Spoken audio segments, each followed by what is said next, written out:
You think you're a genius because you found an RTX 3080 build for $600? You aren't. You've likely just purchased someone else's electronic landfill. Most people check the FPS and the RGB, and then they wonder why the system dies 3 months later. You didn't get a deal. You just paid a down payment on a fire hazard.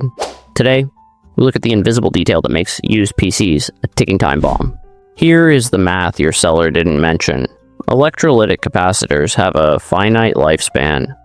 In a cheap or mid-range PSU, operating at high temperatures for 3 years reduces the capacitance significantly.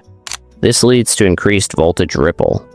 When your PSU can no longer deliver clean, stable DC current, it's your motherboard's VRMs and your GPU's power delivery system that have to work overtime to filter the noise. This causes thermal fatigue on components that were never meant to handle that load.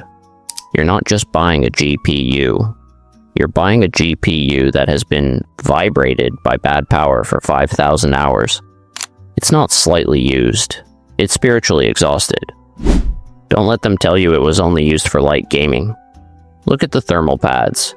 If they look oily or discolored, that card has been running 24/7 in a hot basement. More importantly, thermal paste pump out. Over hundreds of thermal cycles, turning the PC on and off.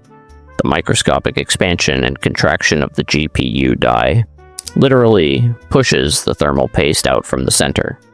A 3-year-old used card might show okay temperatures at idle, but under load, the hotspot delta will be 30 degrees Celsius or higher. If you don't know how to repaste a card, you're buying a paperweight. If you must buy used, follow the Jester rule. First, check the PSU on the Cultist Network tier list. If it's tier D or E, factor the cost of a new PSU into the price immediately. Second, run OCCT for 20 minutes. Don't look at the average temperature, look at the GPU hotspot. If it hits 105 degrees Celsius while the core is at 70 degrees Celsius, that card is failing.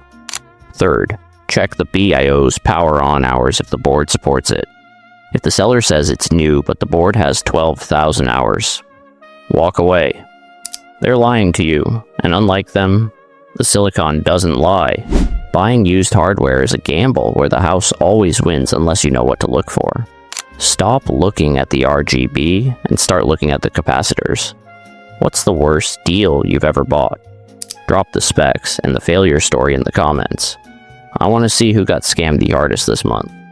Subscribe if you want to actually understand your hardware, instead of just looking at the box. Out.